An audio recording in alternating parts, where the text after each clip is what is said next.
जय बोलिए त्रिकालवर्ती त्रैलोक पूज्य विश्वाराध्य पंच परमिष्टि भगवान की जय।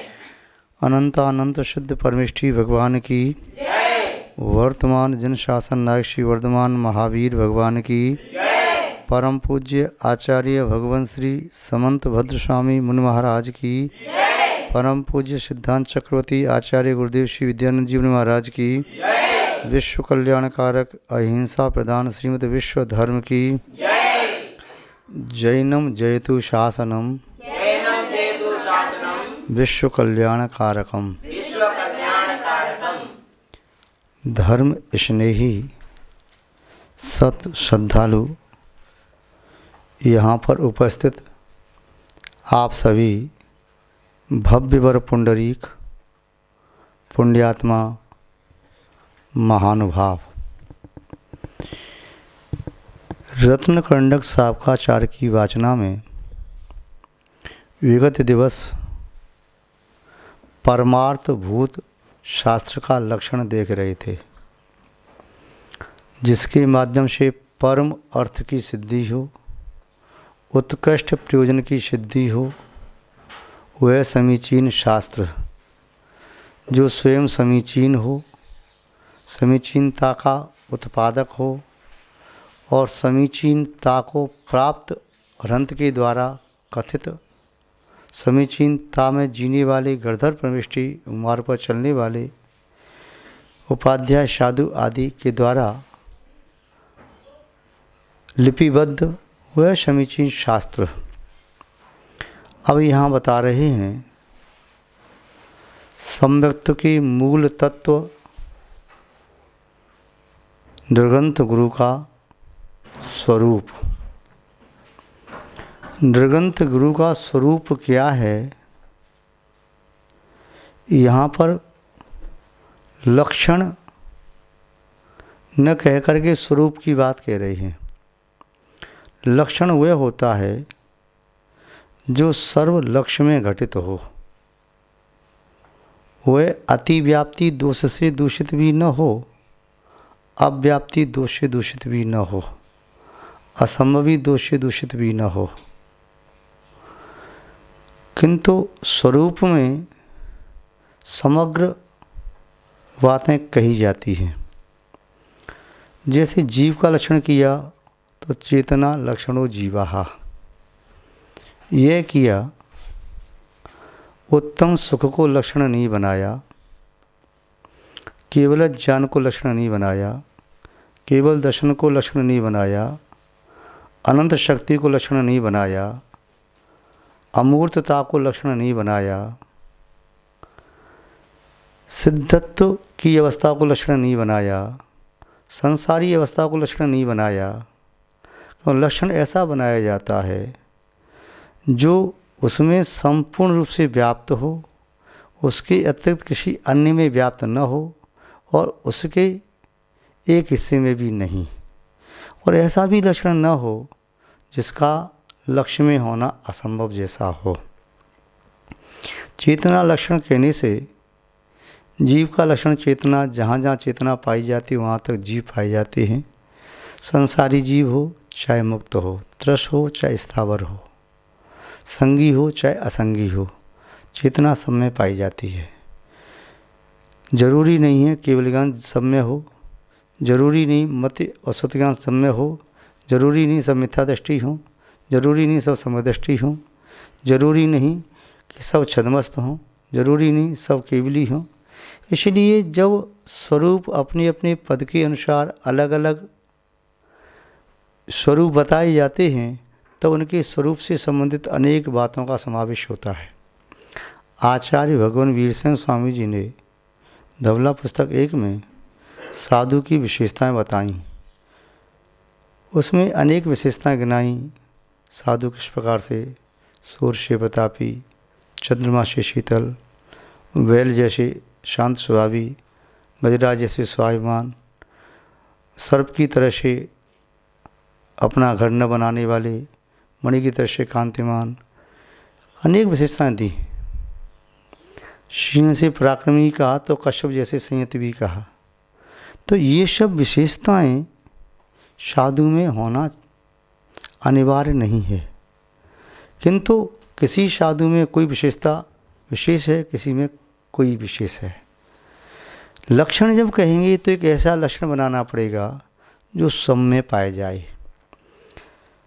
अरिहंत भगवान का स्वरूप कहते समय कहते हैं कि जिन्होंने 4 घातिया कर्मों को नष्ट कर दिया, अनंत चतुष्टय से युक्त हैं, नव केवल लब्धि से युक्त हैं, 46 मूल गुणों से सहित हैं, 34 सत्य होते हैं, जिसमें 8 प्रत्याहार होते हैं, जिनके समोषण आदि वैभव होता है। ये अनंत का स्वरूप बताया। तो ये अनंत का स्वरूप है, लक्षण नहीं। लक्षण तो क्या कहेंगे कि अनंत भगवान कौन हैं? नियम से अनंत भगवान वे ही हैं जिन्होंने अनंत चतुष्टय को प्राप्त कर लिया। अब ये लक्षण कहीं बाधित नहीं होता। अनंत चतुष्टय को प्राप्त करने वाले अरिहंत हैं। 12वें गुणस्थान में अनंत चतुष्टय नहीं है, 14वें के बाद अनंत चतुष्टय नहीं है, 8 स्वाभाविक गुणों को प्रकट कर लिया। इसलिए अरिहंत संयोग के लिए अयोग के लिए में यह लक्षण घटित हो जाएगा। इसमें अतिव्याप्ति दोष भी नहीं आएगा और अव्याप्ति दोष भी नहीं आएगा, असंभवी दोष भी इसमें नहीं आएगा। ऐसे ही साधु का लक्षण जिसमें साधुता हो, जो साधुता के मार्ग पर अग्रसर है। आचार्य दामनंदी स्वामी जी ने पुराण सार संग्रह में कहा कि जो यथाजात दिगंबर हैं, जिनका पिछी कमंडलु चिन्ह है, एक बार आहार करते हैं, पग विहार करते हैं, केश लौच करते हैं, वह साधु हैं। वह साधु का लक्षण कह दिया। ये बातें सभी साधुओं में घटित हो जाएंगी। कोई भी साधु हैं, आचार्य उपाध्याय साधु, यथाजात दिगंबर, पिछी कमंडल से सहित और एक बार आहार करने वाले, तो विशेषताएं तो बहुत सारी हैं। 28 मूल गुण का पालन करें, उत्तर गुण 34 का पालन करें, किंतु ये सब पालन कर रहे हैं तो वे आदर्श साधु। नहीं कर पा रहे तो साधु तो हो सकते हैं, भले उन्हें आदर्श मत कहो। तो यहाँ पर साधु का लक्षण न कह करके स्वरूप कह रहे हैं, क्योंकि ये स्वरूप सर्व साधुओं में घटित होना जरूरी नहीं है। पुलाक, बकुस, कुशील, जगंतक, स्नातक आदि साधुओं के जो भेद हैं, उन सभी भेदों में लक्षण घटे जरूरी नहीं, किंतु लक्षण वे होता जो सब में घटित होना चाहिए। विद्यार्थी कौन? जो LKG UKG से पढ़ना प्रारंभ कर रहा है, चाहे उसने PhD भी की हो, अध्ययन करता है, डीलिट के लिए अध्ययन कर रहा है। विद्या का अर्थ ही जिज्ञासु विद्यार्थी है। उसमें ये नहीं कह सकते कि जो प्राथमिक शिक्षा प्राप्त कर रहा है वह विद्यार्थी LKG UKG वाला विद्यार्थी है, या प्राइमरी वाला पढ़ने वाला विद्यार्थी है, मिडिल वाला विद्यार्थी है, या हाई स्कूल करने वाला विद्यार्थी है, या हायर सेकेंडरी, इंटर या यूनिवर्सिटी में पढ़ने वाला विद्यार्थी है। विद्यार्थी में लक्षण ऐसे घटाना पड़ेगा जो सब में कॉमन हो। तो सब में कॉमन विद्या का अर्थ विद्यार्थी, विद्या का अर्थ ही स्कूल में न पढ़ने वाला भी हो सकता है, विद्या का अर्थ ही गुरुकुल में पढ़ने वाला भी हो सकता है, विद्या का अर्थ ही घर में पढ़ने वाला भी हो सकता है। तो सब विद्यार्थी। तो विद्यार्थी का लक्षण अलग हो गया, विद्यार्थी का स्वरूप अलग कहा। उसमें बहुत सारी बातें, वे सभी बातें सब में पाई जाना अनिवार्य नहीं है। ऐसे ही किसान का स्वरूप अलग है, लक्षण अलग है, युवा का स्वरूप अलग है, लक्षण अलग है, व्यवसायी का स्वरूप अलग है, लक्षण अलग है, उद्योगपति का स्वरूप अलग है, लक्षण अलग है, किसी डॉक्टर का, इंजीनियर का, किसी न्यायाधीश का, इनके स्वरूप अलग हैं, इनका लक्षण अलग अलग है। किसी राजा का, प्रजा का, शासक का, शासित का, अनुयायी का, तो सबके इस स्वरूप और लक्षण एक नहीं कह सकते। स्वरूप और लक्षण अलग अलग हैं। जल का लक्षण शीतलता, अग्नि का लक्षण उष्णता। उष्णता उसका लक्षण है, किंतु उसके स्वरूप में कहेंगे तो वह प्रकाश देने वाली भी है, अंधकार को दूर करने वाली है, पाचक भी है, अंधकार का भक्षण करने वाली है, प्रकाश को प्रकट करने वाली है, तो बहुत सारी विशेषताओं में आ सकती है। तो यहाँ पर भी आचार्य महोदय समंतवत स्वामी नृगंत गुरु का स्वरूप बताते हैं कि नृगंत गुरु का स्वरूप क्या है। उन्हीं के शब्दों में देखें, विषयाशावशातीतो निरारंभो परिग्रह ज्ञान ध्यान तपो रक्तस तपस्वी सह प्रशस्यते। सह प्रशस्यते तपस्वी, वे तपस्वी प्रशंसा के योग्य है, पुरस्कार की योग्य है, नामोल्लेख करने की योग्य है, प्रामाणिक है, आदर्श है। भारतीय सेना में, नौसेना में, वायुसेना में, जल सेना में, थल सेना में जितने भी सैनिक हैं, क्या सभी को पुरस्कार दिया जाता है? भारतवर्ष में जितने भी डॉक्टर हैं, क्या सभी को पुरस्कार दिया जाता है? भारतवर्ष में सभी इंजीनियर, सभी को पुरस्कार दिया जाता है? क्या बैंक के सभी प्रबंधक हैं, सबको पुरस्कार दिया जाता है? स्कूल के जितने विद्यार्थी हैं, क्या सभी को पुरस्कार दिया जाता है? और सभी किसान, सभी अभियंता, सभी न्यायाधीश, सभी एडवोकेट्स या चार्टर्ड अकाउंटेंट, इतने भी सभी पुरस्कार के योग्य नहीं होते। संपूर्ण स्वरूप का पालन करने वाला पुरस्कार के योग्य होगा, किंतु वह संपूर्ण का पालन न करे तभी उत्तीर्ण हो सकता है। विद्यार्थी 33% से पास तो हो गया, किंतु पुरस्कार उसे नहीं मिला। पास हो गया, पुरस्कार उसे मिला जिसके नंबर 95 से ऊपर आई, 98 से ऊपर आई। तो क्या जिसके 33% नंबर आए वह अगली कक्षा में नहीं बैठ सकता? बैठ सकता है। ऐसे ही दिगंबर संत के बारे में लगाना चाहिए। ये दिगंबर संत प्रशंसा के योग्य हैं, पुरस्कार के योग्य हैं, आदर्श हैं। भारत सरकार भी जो उपाधि देती है, भारत रत्न या कोई प्रांत की रत्न या चक्र, परम चक्र, वीर चक्र आदि उपाधि देती है, तो ये सबको क्यों नहीं देती? कि जो उत्कृष्ट में उत्तम से भी उत्तम, उत्कृष्ट, परमोत्कृष्ट होते हैं, उनको देती है। तो यहाँ पर कह रहे हैं सा तपस्वी प्रशस्यते, वह तपस्वी प्रशंसा के योग्य है। किंतु जिस तपस्वी की प्रशंसा न करें तो क्या वह तपस्वी नहीं है? क्या वह साधक नहीं है? 28 मूल गुण और 34 उत्तर गुण या 84 लाख उत्तर गुणों का पालन करने वाला तपस्वी ही तपस्वी है क्या? 28 मूल गुण का पालन करने वाला भी तपस्वी है। आज वज्र वृषभ नारद सेन नहीं है। आज वर्तमान काल में जिनकल्पी साधु नहीं है, ईश्वरकल्पी साधु की भावना है।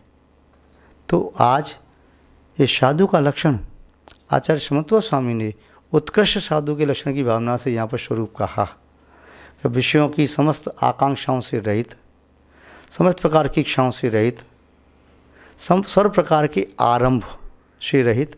आरंभ की परिभाषा उन्होंने आगे दी है स्वयं। सेवा, कृषि, वाणिज्य इस प्रकार के कार्य नहीं करते। परिग्रह से रहित, वह परिग्रह है जो उनकी साधना में वादक है। ऐसा परिग्रह नहीं। शरीर भी परिग्रह है, किंतु उसमें अनासक्ति भाव रखें। ठीक है, पीछे कमंडलू भी आत्म ध्यान में बाधक है, किंतु व्यवहार धर्म का पालन करने के लिए अनिवार्य है। शास्त्र आदि भी बाधक हैं। शास्त्रों के शब्द भी आत्म ध्यान में बाधक हो सकते हैं, किंतु फिर भी वो साधक भी है। तो विषय आशा वशाती, तो जो विषयों की आशाओं से रहते हैं, निरारंभ आरंभ से रहते हैं, परिग्रह से रहते हैं, ज्ञान ध्यान तपो रक्तः, सज्ञान के उपार्जन में, संवर्धन में, वितरण में संलग्न हैं। ध्यान, धर्म ध्यान, शुक्ल ध्यान में संलग्न है और तप, 12 प्रकार के तप करने में संलग्न है। वे तपस्वी प्रशंसा के योग्य हैं। सामान्य उदाहरण के रूप में बताएं, शिवभूति मुनि महाराज, ज्ञान उनके पास पूरा नहीं था, अड़ंबों मंत्र भी नहीं आता, तो क्या सच्चे भावलिंगी मुनि नहीं? यमराज के मुनि महाराज नामक क्या सच्चे भावलिंगी मुनि नहीं थे? कितने भद्र साधु जो अपने मूल गुण का नाम न जान पाए, तो क्या सच्चे भावलिंगी मुनि नहीं है वो? हमारे आचार्य शांत सागर जी महाराज, आचार्य धर्म सागर जी महाराज, आचार्य विमल सागर जी महाराज, आचार्य गुरुदेव श्री विद्यानंद जी महाराज, आचार्य देशभूषण जी महाराज, ऐसे साधु, निरीह साधु, फक्कड़ साधु रहे। जब वो आत्मस्थ होते हैं तो वह किस प्रकार कौन व्यक्ति उनसे दोष ग्रहण कर रहा है, कौन व्यक्ति गुण ग्रहण कर रहा है, उनकी वह निरीहता, विरागता स्वयं के कल्याण में समर्थ है और दूसरा कल्याण करना चाहे तो कर सकता है। उत्कृष्ट का नाम लिया, मध्यम जघन्य का हमेशा कथन नहीं किया जाता। देखो आपको बताएं, आप कहते हैं गवासन से नमस्कार करना चाहिए। गवासन माने जैसे गाय बैठती वैसे आसन से, तो गवासन शब्द ही क्यों कहा? क्यों गाय एक उत्कृष्ट पशु है, उसका आसन गाय को श्रेष्ठ माना तो गवासन कह दिया। अब भैंसासन नहीं कहा, अन्य कोई आसन नहीं कहा, तो इसका आशय है कि मध्यम और जघन्य का कथन नहीं किया जाता, उत्कृष्ट का कथन ही किया जाता है। तो महानुभाव, इसी तरह से आप देखते हैं कि उत्कृष्ट शावक का सम्मान होता है। शावक श्रद्धावान, विवेकवान, क्रियावान, अनुव्रती हो, षटावश्यक कर्तव्य का पालन करे, 11 प्रतिमाओं का पालन करे, ये शावक का स्वरूप है, लक्षण। किंतु श्रद्धा से युक्त होकर के वह अपने आत्मकल्याण के लिए तत्पर है, ऐसा ग्रस्त शावक हो सकता है। महानुभाव, यहाँ पर आचार्य महोदय ने प्रशंसनीय तपस्वी की बात कही, यहाँ पर उत्कृष्ट की बात कही। जिन मंदिर कैसा होता है, जिन मंदिर की विशेषता बताएं कि शिखर सहित हो, कलश हों और वेदी हो, सुंदर हो, उसमें अष्टप्रात्यार, अष्टमंगल द्रव्य हों और अत्यंत मनोरम हो, तो क्या किसी मंदिर पर यदि शिखर नहीं है तो क्या वो जिनालय नहीं है? रत्नों की मूर्ति नहीं है तो क्या जिनालय नहीं है? अकृत्य मूर्ति नहीं तो क्या जिनालय नहीं है? कथन उत्कृष्ट का होता है, मध्यम और जघन्य भी उस श्रेणी में आती है।